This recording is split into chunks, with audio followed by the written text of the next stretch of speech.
ሰላም ጤና ይስጥልን እጅጉን የተወደዳችሁና የተከበራችሁ የአዲስ ስፖርት ቤተሰቦቻችን እንደምን አላችሁልን? ከእናንተው ከሆነው ከአዲስ ስፖርት የዩቲዩብ ቻናላችን አዳዲስ ስፖርታዊ ጉዳዮችን ልናካፍላችሁ መጥተናል። ለተከታዮቹ ደቂቃዎች ከእናንተ ጋር ስንቆይም ከሀገር ውስጥና ከውጪ ያልተሰሙ አዳዲስ ስፖርታዊ ጉዳዮችን በዛሬ ፕሮግራማችን ወደ እናንተ እናደርሳለን። የኢትዮጵያ ፕሪሚየር ሊግ 2 ጨዋታዎች ትናንትና ቀጥለው ተደርገዋል። የነሱን የጨዋታ ውጤቶች እናነሳለን። ከዛ በተጨማሪ ደግሞ እንዲሁ በአውሮፓ ታላላቅ ሊጎች የሚገኙ ክለቦች የተለያዩ የዝውውር ጉዳዮች እየተሰሙባቸው ይገኛሉ። የዝውውር መስኮቱ እጅጉን እየተቃረበ ይገኛልና ቡድኖች የዚህ የውድድር ዓመት እየተጠናቀቀ ከመገኘቱ ጋር በተያያዘ እንግዲህ ተጫዋቾችን ለማስፈረም ትልቅ እንቅስቃሴ ያደርጋሉ ተብሎ ይጠበቃል። ስለዚህ የትኞቹ ክለቦች የትኞቹን ተጫዋቾች ያስፈርማሉ የሚሉ ጉዳዮች እየወጡ ይገኛሉ። እነሱን በስፋት ወደ እናንተም የምናደርስ ይሆናል። ስለምታደምጡኝ ስለምትከታተሉኝ እጅጉን ከልብ አድርጌ አመሰግናችኋለሁ። ፉአድ ባሩ ፕሮግራሙን እየመራው ከእናንተ ጋር እቆያለሁ። ቪዲዮአችንን ላይክ፣ ቻናላችንንም ሰብስክራይብ እያደረጋችሁ ከኛ ጋር አብራችሁ እንድትቆዩ ነው በአክብሮት የምንጋብዘው። በቀጥታ ወደ ዛሬ ፕሮግራማችን የምናመራ ይሆናል። በኢትዮጵያ ፕሪሚየር ሊግ 29ኛ ሳምንት መርሃ ግብር ድሬዳዋ ከተማ ከመቀሌ ሰባ እንደርታ ጋር ያደረጉት ጨዋታ 1-1 በሆነ ውጤት ነው የተጠናቀቀው። ግቦቹን እንግዲህ ለመቀሌ ሰባ እንደርታ ያሬድ ብርሃኑ ማስቆጠር ችሏል። ለድሬዳዋ ከተማ ደግሞ ሀቢብ ከማል ነው ኳስና መረብን ማገናኘት የቻለው። ድሬዳዋ ከተማ ያለፉትን 4 ጨዋታዎች ማሸነፍ አልቻለም። በ3ቱ ተሸንፈዋል። መቀሌ ሰባ እንደርታ ያለፉትን 4 ጨዋታዎች አላሸነፉም። በሁለቱ ሲሸነፉ በቀሪዎቹ ደግሞ አቻ ተለያይተዋል። ድሬዳዋ ከተማ 30 ነጥቦችን በመሰብሰብ 14ኛ ደረጃ ላይ የተቀመጠ ቡድን ነው። መቀሌ ሰባ እንደርታ በአንጻሩ በተመሳሳይ 30 ነጥብ 15ኛ ደረጃ ላይ ተቀምጧል። በቀጣይ መቀሌ ሰባ እንደርታ ከኢትዮጵያ መድን ጋር ነው ጨዋታውን የሚያደርገው። በአንጻሩ ድሬዳዋ ከተማ ከአርባ ምንጭ ከተማ ጋር መርሃ ግብራቸውን የሚያደርጉ ይሆናሉ። በሌላኛው ጨዋታ ሀዲያ ሆሳዕና ድል እንደቀናው ትላንትና ተመልክተናል። በኢትዮጵያ ፕሪሚየር ሊግ 29ኛ ሳምንት ሌላኛው መርሃ ግብር ሀዲያ ሆሳዕና ከወልዋሎ አዲግራት ዩኒቨርሲቲ ጋር ያደረጉትን ጨዋታ 3-2 በሆነ ውጤት አሸንፈዋል።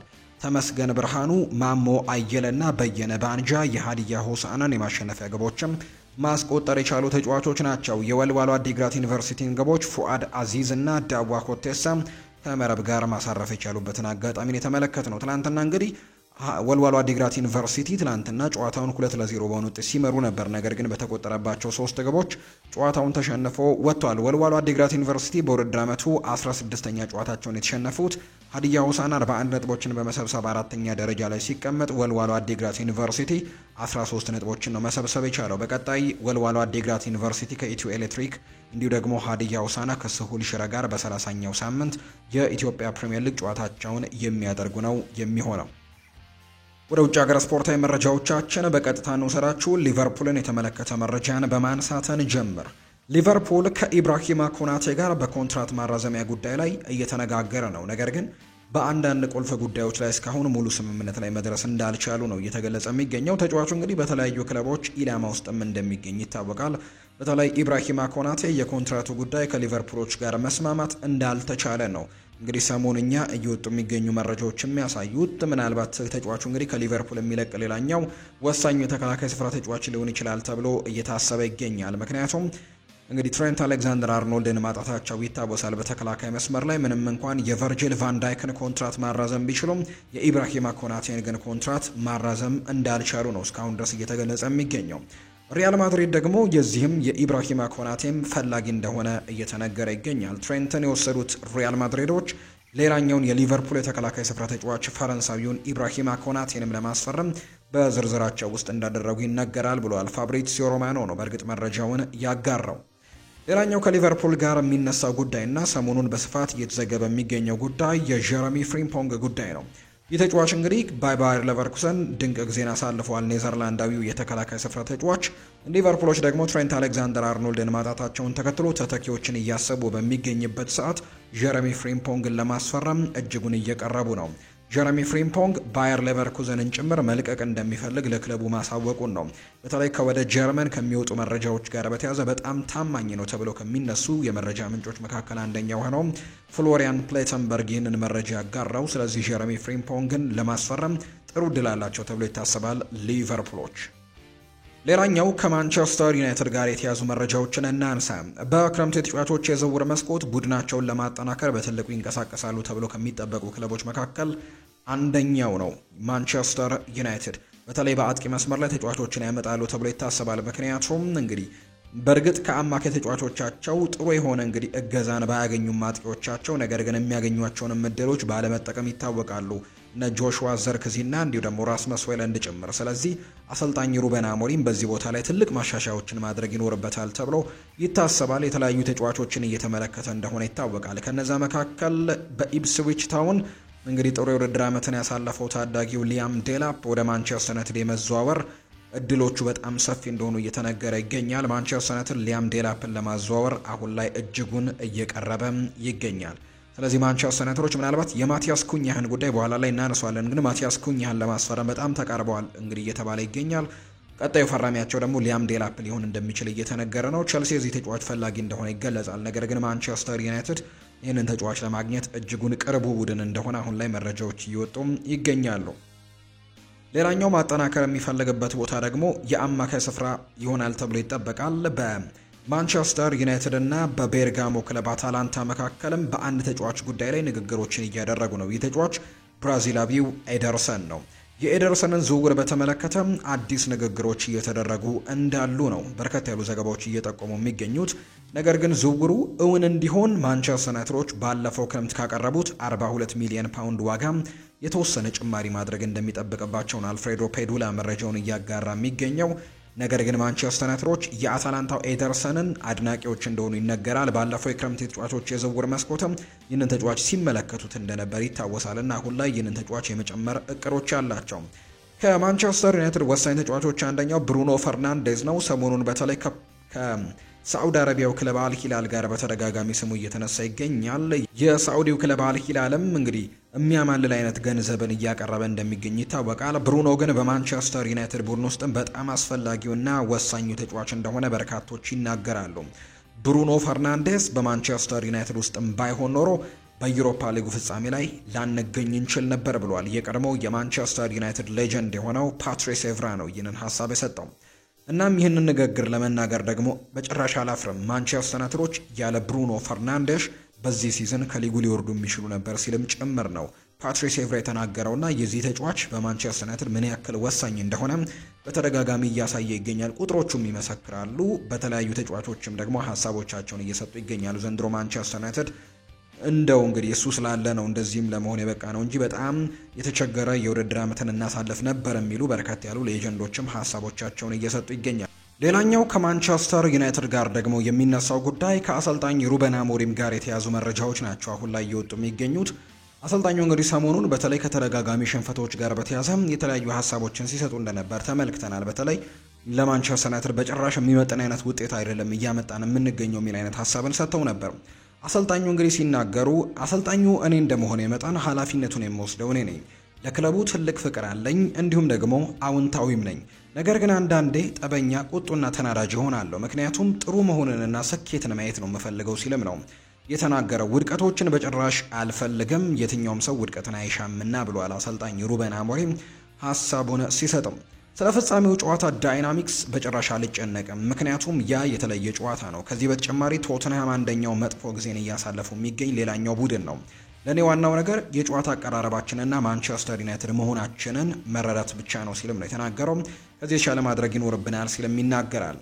ሰዎች እኔን ሲተቹኝ ምንም ማለት አልችልም፣ ምክንያቱም ትክክል ስለሆኑ። ይሄ ለኔ በጣም ግልጽ ነገር ነው። መቆጨትና ወደ ጥሩ አቋም መመለስ ይኖርብናል።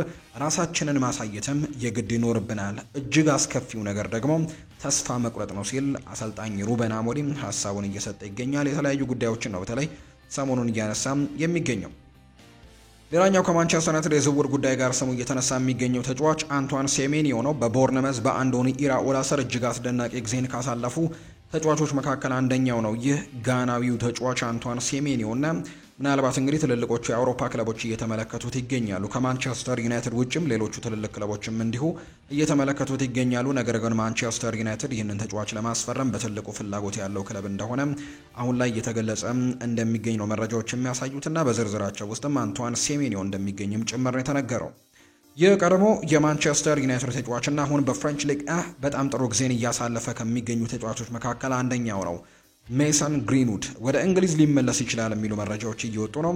በአሁኑ ሰዓት የሜሰን ግሪንውድ ውድ ፈላጊ ክለቦች እንግዲህ በርካታ እንደሆኑ እየተመለከተን እንገኛለን። እንዲሁም ሁለት የእንግሊዝ ክለቦች በሜሰን ግሪንውድ ላይ ፍላጎታቸውን አሳይተዋል። ማንቸስተር ዩናይትድ ሜሰን ግሪንውድን እንግዲህ ለፈረንሳዩ ክለብ ኦሎምፒክ ደማርስ ያሳለፈው እንግዲህ ሲሸጡት በውሉ ላይ አንድን ነገር አስፍረው እንደነበር እናስታውሳለን። ያም እንግዲህ ማርሴይ ግሪንውድን የሚሸጠው ከሆነ ከሽያጩ ላይ 50 በመቶ ገንዘብ ለማንቸስተር ዩናይትድ ገቢ እንዲሆን የሚያደርግ ነው። ስለዚህ ከተጫዋቹ ገንዘብ ወይም ተጫዋቹ ከሚሸጥበት ገንዘብ ማንቸስተር ዩናይትድ 50 በመቶን ያገኛል ማለት ነው። ለምሳሌ 50 ሚሊዮን ፓውንድ የሚሸጥ ተጫዋች ከሆነ ሜሰን ግሪንውድ ማንቸስተር ዩናይትድ 25 ሚሊዮን ፓውንዱን የሚያገኝበት እድሉ አለው። ስለዚህ ይህንን ተጫዋች ሲሸጡት 50 በመቶ ከቀጣዩ ሽያጭ ላይ የማግኘት እንግዲህ እድል እንዳላቸው ይታወቃልና ማንቸስተር ዩናይትድ 50 ሚሊዮን እንግዲህ 50%ቱን ያገኛል ከዚህ ተጫዋች ሽያጭ።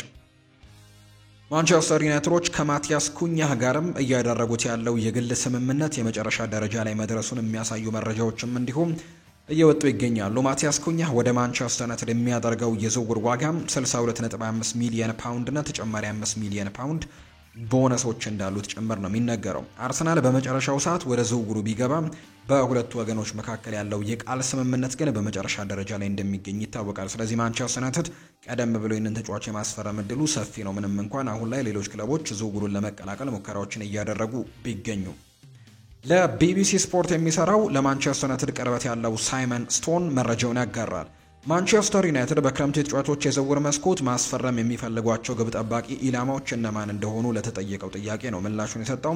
የሮያል አንትዋርፑ ግብ ጠባቂ ሴኔ ላመንስ ብዙ ጊዜ የምንሰማው ስም ነው ብለዋል። ስለዚህም ደግሞ ማንቸስተር ዩናይትድ እሱን ቢፈልገውና ቢያስፈርመው ምንም አልገረምም ነው ያለው።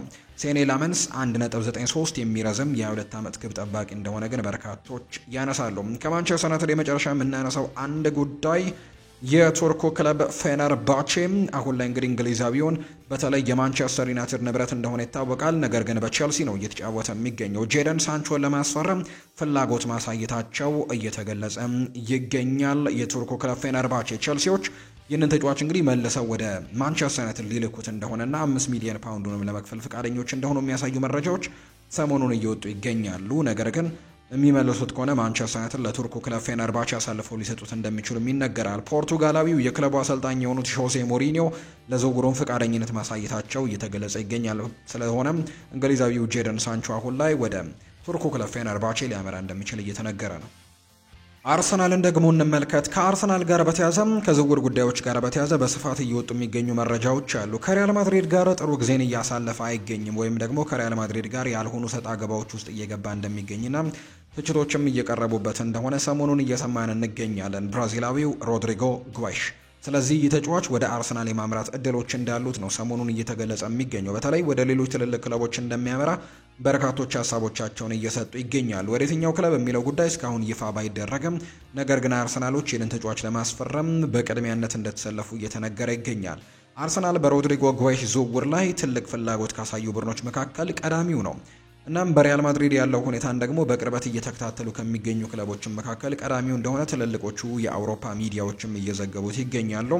በሮድሪጎ ላይ ትልቁ ፈላጊ ክለብ አርሰናል ነው። አርሰናሎች ምንም አይነት እንግዲህ ግንኙነት እስካሁን ባያደርጉም ሁኔታውን ግን በደንብ እየተከታተሉት እንደሚገኙና እንግዲህ ከዚህ ተጫዋች ጋር በተያያዘ መረጃዎችን በደንብ እያጠኑ እንደሚገኙም ጭምር ነው እየተገለጸ የሚገኘው። አርሰናሎች በክረምት የተጫዋቾች የዝውውር መስኮት ሮድሪጎን ለማስፈረምም ጠንካራ ፍላጎትን እያሳዩ ይገኛሉ ተብሎ ይጠበቃል። በተለይ የዚህ ተጫዋች መምጣት በብዙ ቦታዎች ላይ ለአርሰናል ጠቀሜታን ይሰጣል ተብሎ ነው የሚታሰበው። ይህ ተጫዋች ፊት ለፊት በሚሰለፉት ሶስቱም ቦታዎች ላይ መጫወት የሚችል አይነት ተጫዋች ነው። በግራ ክንፍ መጫወት የሚችል ተጫዋች ነው። በቀኝ ክንፍ መጫወት ይችላል። እንዲሁ ደግሞ በአጥቂነትም አንዳንድ ጨዋታዎች ላይ ለሪያል ማድሪድ ሲሰለፍ ተመልክተነዋል። ቡካዮ ሳካን ማሳረፍ የሚችል አይነት ተጫዋች ነው። ወይም ደግሞ ቡካዮ ሳካ እንግዲህ ተጠባባቂ የሚፈልግ ከሆነ ሮድሪጎን በደንብ መጠቀም ይቻላል።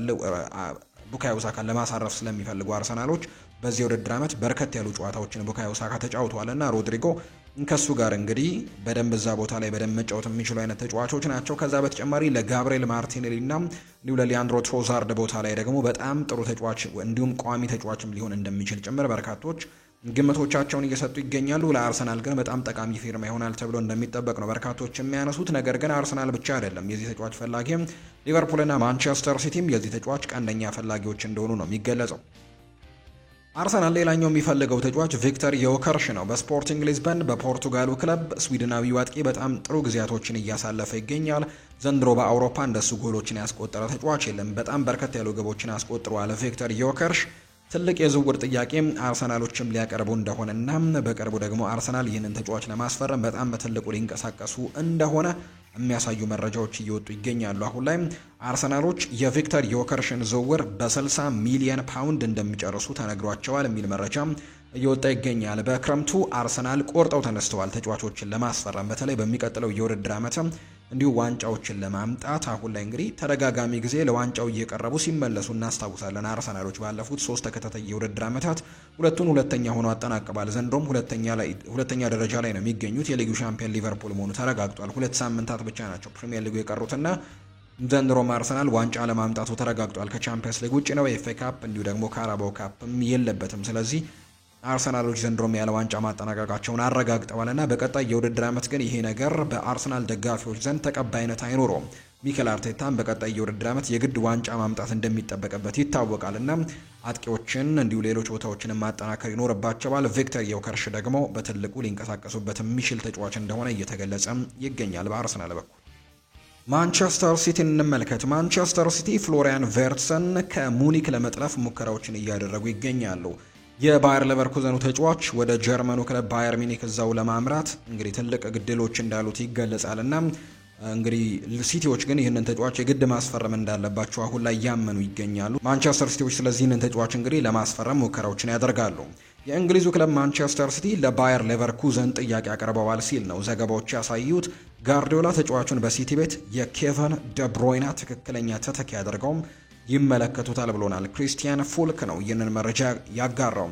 ተያይዞ እንግዲህ የወጣ ዘገባ አለ። አሁን ላይ ማንቸስተር ሲቲዎች ፍሎሪያን ቨርትሰን ከባየር ሚኒክ ጋር ያለውን ንግግር ለማክሸፍም እየሰሩት ነው ሲል ነው ክሪስቲያን ፉልክ ጨምሮ የተናገረው። ፍሎሪያን ቨርትስ ባየር ሚኒክን ለመቀላቀል እየተስማማ እንደሆነ የሚያሳዩ መረጃዎች ግን ወጥተዋል። ባየር ሌቨርኩሰን ለፍሎሪያን ቨርትስ የ150 ሚሊዮን ዩሮ ዋጋ እንግዲህ የለጠፈበት ሲሆን ማንቸስተር ሲቲ አሁን ላይ የድርድር ጠረጴዛው ላይ እንደሚገኙ ነው ዘገባዎቹ የጠቆሙት።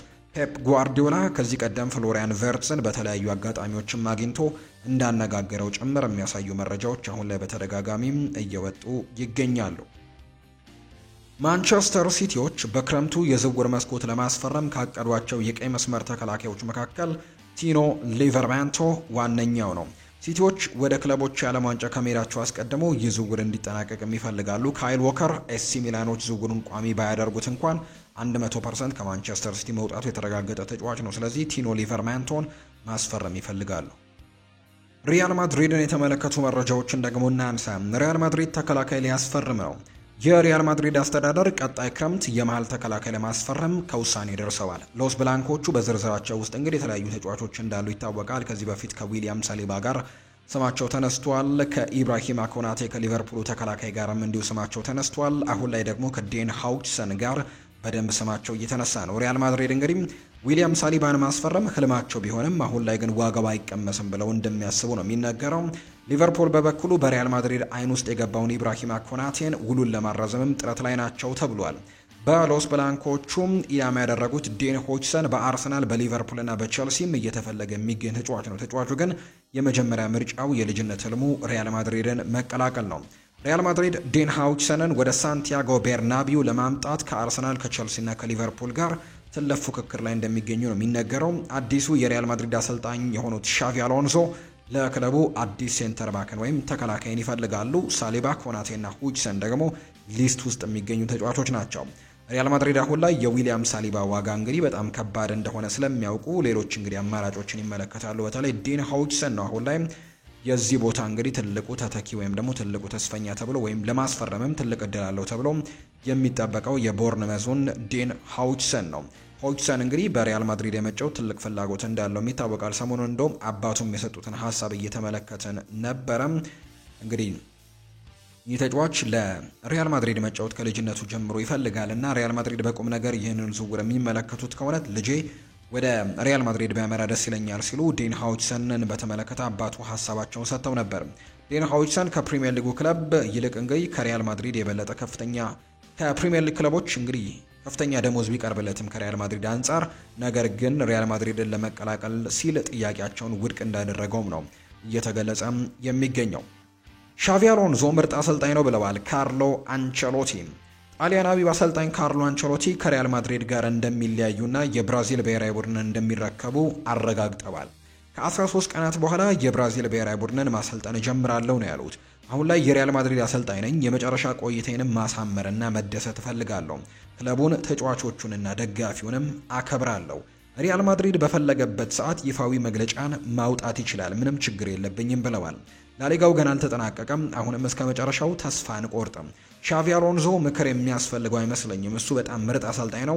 ትልቅ አሰልጣኝ ለመሆንም ሁሉም ባህሪያቶች ያሉት ሲል የተናገረው ከሪያል ማድሪድ ጋር በጭራሽ ችግር አይገጥመኝም። ሁልጊዜም በልቤ ይኖራል። ጥሩ ጊዜ ነበረን። ብዙ ዋንጫዎችንም አሸንፈናል። ይሄ ደግሞ ለዘላለም አብሮኝም ይኖራል ነው ያለው። እስከ መጨረሻው የሪያል ማድሪድ ደጋፊ መሆናለሁ። ለ6 ዓመታትም አሰለጥናለሁ ብዬ አላሰብኩም ነበር። ክለቡን እንግዲህ አመሰግናለሁ ብለዋል። በሪያል ማድሪድ ቆይታዬ በጭራሽ አልጸጸትም። በጣም ደስተኛ ነበርኩኝ። የስንብት ውሳኔው በጋራ የተወሰነ ነው ሲሉም ጭምር ነው አሰልጣኝ ካርሎ አንቸሎቲ የተናገሩት። አሰልጣኝ ካርሎ አንቸሎቲ የብራዚል ብሔራዊ ቡድን አሰልጣኝ በመሆን መሾማቸው እንግዲህ የሚታወስ ጉዳይ ነው። አሁን ላይ እንግዲህ አሰልጣኙ በብራዚል ብሔራዊ ቡድን ውስጥ ትልቅ እንግዲህ ስም ያላቸውን ሰዎችም ወደ አሰልጣኝ ቡድናቸው መቀላቀልም እንደሚፈልጉ ነው የተነገረው። አንቸሎቲ የቀድሞው የብራዚል ታሪካዊ ተጫዋች የብሔራዊ ቡድን አሰልጣኝ ቡድን እንዲቀላቀልም ለፌዴሬሽን ጥያቄ ማቅረባቸው ተነግሯል። በተጨማሪም በበርካታ ክለቦች እየተፈለገ የሚገኘው ልጃቸው ዳቪድ አንቸሎቲ በሰኔ ጨዋታዎች ላይ አብሯቸው እንደሚሆን ነው የተነገረው። ነገር ግን በሬንጀርስና በሌሎች ክለቦች ግን እየተፈለገ የሚገኝ አሰልጣኝ ነው። ለመጨረሻው ሳምንታት ጨዋታዎች የበለጠ መዘጋጀት አለብን። ከዚያ በኋላ ምን እንደሚፈጠር አውቃለሁ። ይህ ለአእምሮዬ በጣም ግልጽ የሆነ ነገር ነው። ከዚያ በኋላ ግንቦት 26 ላይ ሌላ የምሰራው ስራ ይኖረኛል። እናም ስለሱ ማሰብ ጀምራለሁ ብለዋል ካርሎ አንቸሎቲ። ሻቪ አሎንሶ ሪያል ማድሪድን ከትሬንት አሌክዛንደር አርኖልድ በተጨማሪ ሌሎች 2 ተጫዋቾችን እንዲያስፈርምለት ጠይቋል። ስፔናዊው አሰልጣኝ በአዲሱ ስራውም የግራ መስመር ተከላካይና የተከላካይ አማካኝም ይፈልጋል። እናም ክለቡ በአሰልጣኙ ጥያቄ ተስማማ ሲሆን አሁን ላይ ቡድኑን ይጠቅማሉ የሚባሉ እርምጃዎችም ሁሉ ሊወሰዱ እንደሚችሉ ነው ሆሴ ፍሌክስ ዲያስ መረጃውን ያጋራው። አዲሱ የሪያል ማድሪድ አሰልጣኝ የሆነው ሻቪ አሎንሶ ዴን ሃውችሰንም ወደ ሪያል ማድሪድ እንዲመጣም ክለቡ ላይ ግፊት እያደረገ ነው። ሻቪ አሎንሶ ተጫዋቹን አጥብቆም ይፈልገዋል ብሎናል ማቴዎ ሞሬቶ ባወጣው መረጃ። ሮድሪጎ በክለቡ የመቆየትና ያለመቆየቱ ጉዳይ ላይ ፈጣንና ፖዚቲቭ ምላሽ ካላስተላለፈ ሪያል ማድሪድ በቅርብ ወራት ውስጥ ለተፈጠረው ሁኔታ መፍትሄ ይፈልጋል። በዚህ ጉዳይ ላይ የሪያል ማድሪድ አቋም ግልጽ ነው። እናም እንግዲህ ይህ ስለ ሮድሪጎ ብቻ አይደለም። አንድ በክለብ ውስጥ በመቆየትና ባለመቆየት መሃል ላይ በሚያመነታ ተጫዋች ካለ ግልጽ ውሳኔ እንዲሰጥና ቢያንስ በሪያል ማድሪድ ቤት ስለሚያሳስበው ነገር ለቦርዱ ኃላፊዎች በግልጽ መናገር አለበት። ሮድሪጎ ባለፉት 2 ጨዋታዎች ላይ አለመገኘቱም ከስፖርታዊ ጨዋነትም ውጪ ነው። እናም በዚህ እንግዲህ 2 ጨዋታዎች ሮድሪጎ ክለቡን ስለመልቀቁ አንዳንድ ፍንጮችም ይሰጣሉ የሚሉ መረጃዎች ናቸው የወጡት። በተጨማሪም ሮድሪጎ የማይፈለግ ሁኔታ ካለው በሪያል ማድሪድ መገኘቱ ችግር እንዳይፈጥርም ክለቡ እንግዲህ ይመለከተዋል። እናም በ2 ሳምንታት ውስጥ ብቻ ሁሉን ነገር ግልጽ ያደርጋሉ ተብሎ ይጠበቃል። ምንም እንኳን ሻቪ አሎንሶ አዲሱ የሪያል ማድሪድ አሰልጣኝ እንደሆነ ግልጽ ቢሆንም እስከሚቀጥለው ሰኞ ድረስ ግን ከቡንደስሊጋው መጠናቀቅ በፊት በሪያል ማድሪድ ያለውን ስራ አይጀምርም። ሆሴ ፍሊክስ ዲያስ እንዳጋራው መረጃ ሮድሪጎ በተለይ ከጨዋታው ጋር በተያዘ ከኤል ክላሲኮ ጨዋታ ጋር በተያዘ እንግዲህ ጨዋታው ላይ አልተገኘም ተብሏል። ወይም ደግሞ በቤቱ ነበር ያሳለፈውና ጨዋታው ላይ መገኘት አልፈለገም አልጫወትም የሚሉ አይነት ሀሳቦችን እንደሰጠ ጭምር የሚያሳዩ መረጃዎች ወጥተዋልና ይህም ደግሞ በሪያል ማድሪድ ተቀባይነት አላገኘም። ስለዚህ ተጫዋቹ ከክለቡ የሚለቅበት እድል ሰፊ ነው የሚሉ መረጃዎች ናቸው አሁን ላይ እየወጡ የሚገኙት። ካይል ዎከር ሪያል ማድሪድ እንዲያስፈርመው ጠይቆ ነበር። እንግሊዛዊው የመስመር ተጫዋች የሆነው ካይል ዎከር በጥር ተጫዋቾች የዝውውር መስኮት ሪያል ማድሪድን በውሰት እንዲያስፈርመው ጠይቆ እንደነበር ተገልጿል። ይሁን እንጂ ሪያል ማድሪዶች ለካይል ዎከር ጥያቄ ምላሽ እንኳን ሳይሰጡ መቅረታቸውን ዘ አትሌቲክ አስነብቧል። በውሰት ለኤሲ ሚላን የሚጫወተው ካይል ዎከር ከዚያ በኋላ ለማንቸስተር ሲቲ የሚጫወትበት እድል እንደሌለ ተነግሯል። ኤሲ ሚላን የመግዛት አማራጭን ተጠቅሞ እንግዲህ ካይል ዎከርን ባያስፈርም እንኳን ማንቸስተር ሲቲን እንደሚለቅ ግን ተረጋግጧል። ኤሲ ሚላን በውድድር ዘመኑ መጨረሻ ካይል ዎከርን በ5 ሚሊዮን ዩሮ በቋሚነት ማስፈረም እንደሚችሉ ግን አንቀጹ ላይ አለ። ባርሴሎናን እንመልከት። ሆርጌ ሜንዴስ የላሚን ያማል ወኪል እንደሆነ ይታወቃል። ላሚን ያማል በዚህ ዓመት የባሎን ዶር ሽልማትን መውሰድ አለበት ብሏል። በዚህ ውድድር ዘመን የዓለም ምርጡ ተጫዋች እሱ ነው። ይህ በጣም ግልጽ ነው። የላሚን ያማል ደረጃ ለባሎን ዶር የሚገባው ነው ሲልም ነው ሆርጌ ሜንዴስ የተናገረው። ላሚን ያማልም ይናገራል። ሪያል ማድሪድን መጋፈጥ ሌሎች ቡድኖች እንግዲህ ከሚሰማቸው ስጋት ነፃ ሆነን ነው እኛ የምንጫወተው። ሌሎች ይፈሩታል፣ እኛ ግን በጣም ቀላላችን ነው። ከነሱ እንደምንበልጥ በማመን ነው የምንጫወተው። ዋናው ነገር በጨዋታው መደሰት ብቻ ነው ብሏል ላሚን ያማል። ባርሴሎና የኤሪክ ጋርሲያን የፍራንኪ ዲዮንግንና የዎንቸክ ሼዝኒን ውል ለማደስም ስራ ላይ እንደሆኑ ጭምር ይነገራል። ፍራንኪ ዲዮንግ ሲናገር ብዙ ማለት አልችልም፣ ነገር ግን በኤል ክላሲክ ሁለተኛው አጋማሽ ዳኛው ለሪያል ማድሪድ የሚጠቅም ውሳኔን ወስነዋል ሲልም እንዲሁ ሀሳቡን ሰጥቷል። ራፊኒያ ይናገራል። ድሪብል ማድረግ ደስ ይለኛል፣ ነገር ግን ትኩረቴ በሱ ላይ አይደለም። ዋናው ግቤ ጎል ማስቆጠርና ለቡድን አጋሮቼ ኳስን ማቀበል ነው። ጎል አካባቢ መገኘትና ቡድኔን እንዲያሸንፍ መርዳት ነው ትልቁ ቁም ነገር ሲልም ነው የተደመጠው። ቸልሲን የተመለከቱ መረጃዎችን ደግሞ እናንሳ። ኤንዞ ማሬስካና ቸልሲ የዌስሊ ፎፋና ትልቅ ደጋፊ ናቸው፣ ነገር ግን የጉዳት ሪካርዶ ክለቡ ለእርሱ የሚቀርብለትን ማንኛውም አይነት ጥያቄ ሊሰማ እንዲችል ያደርገዋል ተብሏል። የትሬቨር ቻሎባህም የረጅም ጊዜ ቆይታ ጉዳይ አጠራጣሪ ነው ብሏል ማትላው የቴሌግራፉ ዘጋቢ። ቸልሲ ቻምፒየንስ ሊግ ካልተሳተፈ ኮል ፓልመር ይለቃል ስለተባለው ነገር ኮል ፓልመር ሀሳቡን ሰጥቷል። ሚዲያዎች ኬት እንደሚያመጡት እኔ አላውቅም፣ ቸልሲን በጭራሽ አልለቅም ሲልም ጭምር ነው እንዲሁ የተናገረው። የዝውውር መስኮቱ የመዝጊያ ሰዓት ከዚህ ቀደም ከነበረው በተቃራኒ ተጨማሪ 4 ሰዓታት በመጨመር ከጠዋቱ 1 ሰዓት ላይ እንደሚዘጋ ለክለቦቹ ተነግሯቸዋል። ይህም የ4 ሰዓታት ጭማሪ የሚኖረው ለመጀመሪያ ዙር የክረምቱ የተጫዋቾች የዝውውር መስኮት ሲሆን የሚከፈተውም በፈረንጆቹ አቆጣጠር ከሰኔ 1 እስከ ሰኔ 11 ጠዋት 1 ሰዓት ድረስ ይሆናል። የዝውውር መስኮቱ ለዓለም ክለቦች ዋንጫ ተሳታፊ ቡድኖች ራሳቸውን እንዲያጠናክሩ ሲባል የሚከፈት ቢሆንም ተሳታፊ ያልሆኑ ክለቦችም ተጫዋቾችን ማዞር የሚችሉበት የዝውውር መስኮት ነው። የሴሪኤው ክለብ ሮማ አርጀንቲናዊውን አማካይ ሊያንድሮ ፓሬዴስን ባለፉት 4 ጨዋታዎች ላይ ተጠባባቂ ወንበር ላይ አስቀምጠውታል። ሮማ ተጫዋቹን ላለማሰለፍ የፈለገው የገንዘብ ክፍያን ለቀድሞ ክለቡ መክፈል ስለሚጠበቅባቸው እንደሆነ ተገልጿል። የጣሊያኑ ክለብ ሮማ ሊያንድሮ ፓሬዴስን ከ2 ዓመታት በፊት ከፓሪስ ሰን ዠርሜን ማስፈረማቸው ይታወሳል። ሮማ ፓሬዴስን ባስፈረመበት ወቅትም በውል ውስጥ ተጫዋቹ በ2 ዓመታት ውስጥ 80 ጨዋታዎችን ካደረገ 2 ሚሊዮን ዩሮ ለፓሪስ ሰን ዠርሜን እንዲከፍሉ የሚያስገድድ አንቀጽ መካተቱ ነው። አሁን ላይ ሊያንድሮ ፓሬዴስ ለሮማ 79 ጨዋታዎችን ማድረጉ ሲገለጽ በዚህ ዓመት 1 ጨዋታ ካደረገ ሮማ 2 ሚሊዮን ዩሮ ይከፍላል። ባለፉት 4 ጨዋታዎች ሊያንድሮ ፓሬዴስ ተጠባባቂ ያደረጉት ሮማዎች በቀሪ ጨዋታዎችም ላይጠቀሙት ይችላሉ ተብሎ ነው አሁን ላይ የሚገለጸው። ኤቨርተን ጉዲሰን ፓርክን ለሴት ቡድኑ ይጠቀመዋል ተብሏል። የመርሲሳይዱ ክለብ ኤቨርተን በቀጣይ ዓመት አንጋፋውን ስቴዲየም ጉዲሰን ፓርክን በመልቀቅ አዲስ ወደ ገነባው ስቴዲየም ያቀናል። ኤቨርተን ታሪካዊውን የጉዲሰን ፓርክ ስቴዲየም ከ133 ዓመታት በኋላ ነው የሚሰናበተው። ኤቨርተን በቀጣይ ጉዲሰን ፓርክ ስቴዲየምን ለሴቶች ቡድኑ ዋና መጫወቻ ስቴዲየም ማድረጉን በይፋ አስታውቋል። ይህንን ኤቨርተን ለክለቡ ሴቶች ቡድን ስቴዲየም ያዘጋጀ የመጀመሪያው የእንግሊዝ ቡድን ያደርገዋል። ጉዲሰን ፓርክ በተጨማሪም የክለቡ አካዳሚ ቡድን ጨዋታዎችን በማስተናገድም እንደሚያገለግል ተገልጿል። ኤቨርተን የጉዲሰን ፓርክ የመጨረሻ ጨዋታውን እሁድ ከሳውዝሃምፕተን ጋር በማድረግም ያጠናቅቃሉ ተብሎ ነው የሚጠበቀው። ጃኦ ፌሊክስ ከቸልሲ ስለመውጣት ተናግሯል። ጃኦ ፌሊክስ ከቸልሲ ለመልቀቅና በጥር ተጫዋቾች የዝውውር መስኮትም ለኤሲ ሚላን ለመፈረም ባደረገው ውሳኔ ላይ የተናገረ ሲሆን ወደ ሚላን ከማምራቱ በፊት ክለቡን ይመለከት እንደነበረም አምኗል። ጃኦ ፌሊክስ ኤሲ ሚላንን ለመቀላቀል በጣም ከፍተኛ ጉጉት እንደነበረው ተናግሯል። በጥር ወር ዝውውሩን ለመጨረስ ወኪሉ የሚቻለውን ሁሉ እንዲያደርግም ነግሮታል።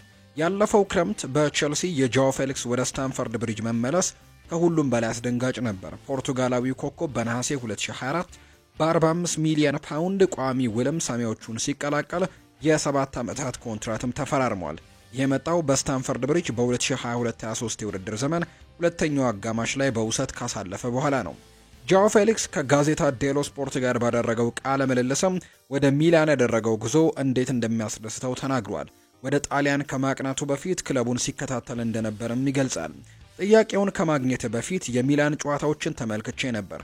በዛ ባሊያ መጫወት እፈልጋለሁ ብዬ ማስብ ነበር። ከዚያ ጥያቄው ሲመጣም ሁሉም ነገር በጣም ቀላል ሆነ። ለወኪሎ ሆርጌ ሜንዴዝም ስምምነቱን ለመጨረስ የተቻለውን ሁሉ እንዲያደርግም ነግሬው ነበር።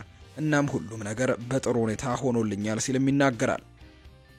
ከባርሴሎና፣ ሪያል ማድሪድ እና ሌሎችም ጥቂት ክለቦች ጋር ሚላን በዓለም ላይ ካሉት በጣም ትልቅ ክለቦች መካከል አንደኛው ነው። ይህ ማሊያን መልበስ የሌሎች እንግዲህ ከመልበስም የተለየ ነው። ሚላን ሲጠይቅህ አልቀበልም ማለት ከባድ ነው ሲልም ይናገራል ጃኦ ፌሊክስ።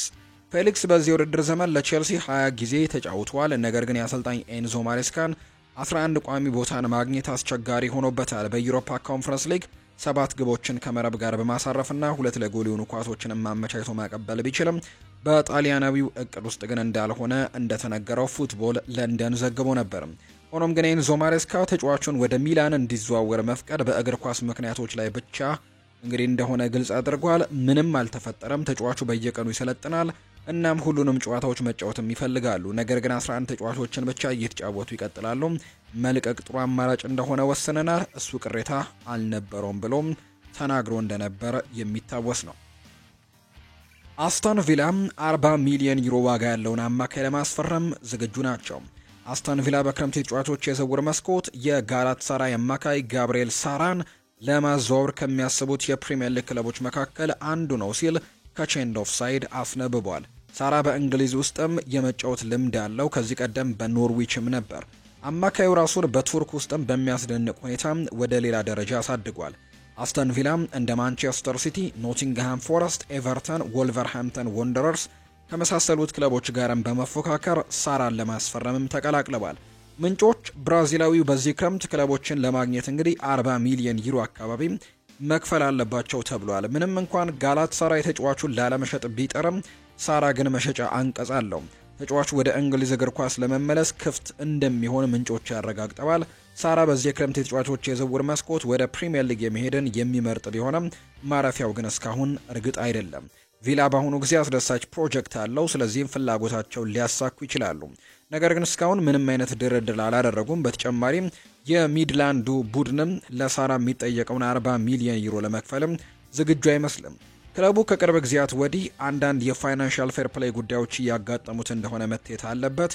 ማንቸስተር ሲቲ ለሳራ ጥሩ አማራጭም ይሆናል። ነገር ግን እንደ ቪላና ኖቲንግሃም ፎረስት አዘውትሮ መጫወትም ላይችል ይችላል። የሳራ መልቀቅ ለጋላታሳራይም ከባድ ይሆናል ተብሎ ነው የሚጠበቀው። ሌላኛው የምናነሳው ሀሳብ የቼልሲው አለቃ ኤንዞ ማሬስካ ክለቡ በዚህ ክረምት ልምድ ያላቸው ተጫዋቾችን እንዲያስፈርሙለት አሳስቧል ነው እየተባለም የሚገኘው። በሱና በፕሪሚየር ሊጉ ሻምፒዮን ሊቨርፑል መካከል ያለው ቁልፉ ልዩነት ልምድ እንደሆነም ነው የተናገረው። እንግዲህ ከተለያዩ ጉዳዮች ጋር ሀሳቡን ሰጥቷል። ሊቨርፑል ከኛ ጋር ሲነጻጸሩ እነሱ ሻምፒዮን ናቸው፣ ወጥነት ያላቸው መሆናቸውን በግልጽ ትመለከታላችሁ። በውድድር ዘመኑ በከፊል በጣም ጥሩ ነገሮችን አሳይተዋል። ከዚያም አንዳንድ ጨዋታዎችን እንግዲህ እኛ ተሸንፈናል፣ ምክንያቱም ልምድ የሚባል ነገር ይጎለናል ሲልም ነው የተናገረው። በእርግጥም ከእንደዚህ አይነት ክለቦች ጋር ያለው ልዩነትን ለማጥበብ ከፈለግን በእርግጠኝነት ልምድ ያለው ተጫዋችን ቡድናችን ማስፈረም ይጠበቅበታል፣ ልዩነቱንም ማጥበብ ይኖርብናል ሲልም ጭምር ነው እንደ የተናገረው። ጆ ኮልም ቼልሲ ልምድ ያላቸው ተጫዋቾችን ማስፈረም እንዳለበት ይናገራል። ጆ ኮል እንግዲህ ቼልሲዎች በቡድን ውስጥ ልምድ ያላቸው ተጫዋቾችን እንደሚያስፈልጋቸው ይናገራል። ቡድኑን የሚመራ ተጫዋች ስለሚያስፈልጋቸው ወጣቶችን ብቻ የማስፈረም ፖሊሲ ጥሩ እንዳልሆነ ጭምር ነው የቀድሞ ቼልሲ ተጫዋች አክሎም እየተናገረ የሚገኘው። ስለዚህ ቼልሲዎች እንግዲህ ቡድናቸውን ማጠናከር የሚፈልጉ ከሆነ ልምድ ያላቸው ተጫዋቾችንም በዚህ ቡድን ውስጥ ማካተት እንደሚኖርባቸው ጭምር የቀድሞ ተጫዋቻቸው ጆ ኮል ሀሳቡን እየሰጠ እንደሚገኝ ነው የተገለጸው። አዲሱ ሊዮኔል ሜሲ ወደ አውሮፓ ይሄዳል። የቀድሞ የሪቨር ፕሌት አማካይ ማቲያስ አልሜዳ የሪያል ማድሪድ እና የቼልሲ ኢላማ የሆነው ፍራንኮ ማስቶንቶን ቀጣዩ ሊዮኔል ሜሲ ሲል ሰይሞታል። ማስቶንቶ በዓለም እግር ኳስ ውስጥ ካሉ ምርጥ ተስፋ ሰጪ ተጫዋቾች መካከልም አንዱ ተደርጎ የሚቆጠር ሲሆን ለፊርማቸውም የሚሽቀዳደሙ ብዙ ፈላጊዎች እንዳሉት ነው እየተገለጸ የሚገኘው። ገና በ17 ዓመቱ ለልጅነት ክለቡ ሪቨር ፕሌት 55 ጨዋታዎችን አድርጎ መጫወት የቻለ ሲሆን ወደ አውሮፓ ሊሄድ እንደሚችልም ተነግሯል። እንደ ቼልሲ፣ ሪያል ማድሪድ፣ ማንቸስተር ዩናይትድ እና ሌሎች ከበርካታ የአውሮፓ ታላላቅ ክለቦች ጋርም ስሙ ሲገናኝ ቆይተዋል። የቀድሞ የሪቨር ፕሌት እና የአርጀንቲናው ኮከብ ማቲያስ አልሜዳ ማስቱንቶን ከትውልድ ሀገሩት ቀጣዩ እንግዲህ ትልቅ ኮከብ እንዲሆንም ደግፎታል። ወጣቱ በሚቀጥለው ዓመት እንደ ዲየጎ ማራዶና እና እንደ ሊዮኔል ሜሲ ያሉ ታዋቂ አርጀንቲናዊ እግር ኳስ ተጫዋቾች ብቃትን መኮረጅ እንደሚችልም ይገልጻል። ሌላ ማራዶና ወይም ሌላ ሜሲ ብቅ ማለት የማይመስል ነገር ነው። ነገር ግን ሌላ ተጫዋች ይመጣል። ከማራዶና በኋላም ሰዎች እንደሱ ያለ ሌላ ተጫዋች አይኖርም ብለው ነበር። ከዚያም ሜሲ ብቅ አለ። ከሜሲ በኋላም ሌላ ብቅ ይላል ብዬ አስባለሁ። ስሙ ደግሞ ፍራንኮ ማስታንቶ ነውም። ከሁለቱ ተጫዋቾች ጋር እኩል የማይሆኑ ብዙ ልጆች ያሉ፣ ነገር ግን በሌላ ደረጃ ላይ ይሆናሉ ብለን ምን ጠብቃችኋሉ? አርጀንቲና በጣም ጥሩ ተጫዋቾች መገኛ ቦታ ናት። እንደ ሊዮኔል ሜሲ፣ ዲየጎ ማራዶና ያለም የግራ እግር ተጫዋቾች ማግኘትም ከባድ ቢሆንም ማስቱንቶ ብዙ ባህሪያቶችን የያዘ ይመስለኛል። ለቡድኖች ችሎታውንና ፈጠራውን ይጨምራል። በዋነኝነት ደግሞ የቀኝ ክንፍ ተጫዋች ቢሆንም እንደ 10 ቁጥር አጥቂ ደግሞ መጫወትም ይችላል። ያም ደግሞ ጥሩ አማራጭ ያደርገዋል። አርጀንቲና ከ20 ዓመት በታች ኢንተርናሽናል እስከዛሬ 55 ጨዋታዎችን ለሪቨር ፕሌት እንደተጫወተ ይነገራል። 7 ጎሎችን ሲያስቆጥር 5 ለጎል የሆኑ ኳሶችንም አመቻችቶ አቀብለዋል። የልጅነት ክለቡ በ2023 ሱፐር ኮፓ አርጀንቲናን ሲያሸንፍም እንደረዳቸው ጭምር ነው በርካቶች አሁን ላይ እያነሱ እንደሚገኙ ዘገባዎች እየጠቆሙ የሚገኘው። የ27 ዓመቱ ተጫዋች ሌስተር ሲቲ ከሊጉ ከወረደ በኋላ ሊለቅ ነው። የሌስተር ሲቲው ተከላካይ ወውት ፋይስ በውድድር ዓመቱ መጨረሻ ከክለቡ ሊለቅ እንደሚችል ተነግሯል። የ27 ዓመቱ ተከላካይ በክረምቱ ይሸጣል ተብሎ ይጠበቃል። በተመጣጣኝ የገንዘብ መጠንም ሊገኝ ይችላል። በስፖርት ዊትነስ በኩል በወጡ ዘገባዎች መሰረትም ተጫዋቹ በጥር ተጫዋቾች የዝውውር መስኮት 20 ሚሊዮን ዩሮ የተገመተ ነበር። ነገር ግን ዋጋው ከሊጉ የወረዱ በኋላ ይቀንሳል። በተጨማሪም የቅርብ ጊዜ ብቃቱን በጣም ተስፋ አስቆራጭ ነበር። እናም ያ በእርግጠኝነት ለዋጋ መቀነሱ አስተዋጽኦ ያደርጋል። የጣሊያኑ ላትሲዮ ተከላካዩን ይፈልጋል። የ27 ዓመቱ ተከላካይ በከፍተኛ ደረጃ መወዳደርም ይፈልጋል። እናም የጣሊያኑ ቡድን ጥያቄ ለመቀበልም ያስባል የተባለው የጣሊያኑ ቡድን ላትሲዮ ተጫዋቹን ይፈልገዋል። ተጫዋቹንም ከ20 ሚሊዮን ዩሮ በታች ማስፈረሙ ለጣሊያኑ ቡድን የተሻለ ይመስላል። ፋይስ በፕሪሚየር ሊጉ ብቃቱን ያሳየ ሲሆን በጣሊያን እግር ኳስም ጥሩ የመስራት አቅምም አለው። ለላትሲዮ ቁልፍ ተጫዋችም መሆን ይችላል። ይህ በእንዲህ እንዳለ የእሱ መልቀቅ ለሌስተር ትልቅ ችግር ይሆናል። በዚህ ክረምት በርካታ ተጫዋቾችን እንደሚያመጡ ይጠበቃል። ወደ ፕሪሚየር ሊጉ በፍጥነት ለመመለስም በጣም ይፈልጋሉ። ሆኖም ግን ቁልፍ ተጫዋቾችን ማጣት ከባድ ጉዳትም ያስከትላል። የ27 ዓመቱ ቤልጅማዊ ተከላካይ በበቂ ሁኔታ መተካት ይችሉ እንደሆነ ማየቱ አስደሳች ይሆናል። ተከላካዩ ለነሱ ቁልፍ ተጫዋች እንደሆነ ምንም ጥርጥር የለውም። እናም የእሱ አለመኖር ከኋላ እንግዲህ ያዳክማቸዋል። ፋይስን ማጣት ለክለቡም የገንዘብ ኪሳራ ይሆናል። ይህ በእንዲህ እንዳለም ተከላካዩ በሻምፒዮናው ውስጥ መወዳደር አይፈልግም። ወደ ሴሪኤ መዘዋወሩ ደግሞ ለሱ ተስማሚ ይሆናል ተብሎ ነው አሁን ላይ እየተጠበቀ የሚገኘው። የተወደዳችሁና የተከበራችሁ ቤተሰቦቻችን ለዛሬ ያዝንላችሁ አዳዲስ ስፖርታዊ መረጃዎቻችን እነዚህን ይመስላሉ። ስላደመጣችሁን፣ ስለተከታተላችሁን፣ ቆይታችሁን ከኛ ጋርም ስላደረጋችሁ እጅጉን ከልብ አድርገን እናመሰግናለን። ቪዲዮአችንን ላይክ፣ ቻናላችንን ሰብስክራይብ እያደረጋችሁ ቆይታችሁን ከኛ ጋር ያደረጋችሁ በሙሉ ላቅ ያለ ምስጋናችንን ለእናንተ ማቅረብ እንወዳለን። ፉአድ ባህሩ ፕሮግራሙን እየመራው ከእናንተ ጋር ቆይታን አደረግኩኝ። በቀጣይ ፕሮግራሞቻችን ሌሎች ርዕሰ ጉዳዮችን ይዘን ዳግም ተመልሰን የምንገናኝ ይሆናል። ስላደመጣችሁኝ ከልብ አድርጌ ያመሰግናለሁ። ፉአድ ባህሩ ፕሮግራሙን እየመራው ከእናንተ ጋር ቆየሁኝ። በቀጣይ ፕሮግራሞቻችን እንገናኛለን። መልካም ጊዜ፣ መልካም ቀን እንዲሆንላችሁ ነው አሁን ላይ በአክብሮት የምመኘው።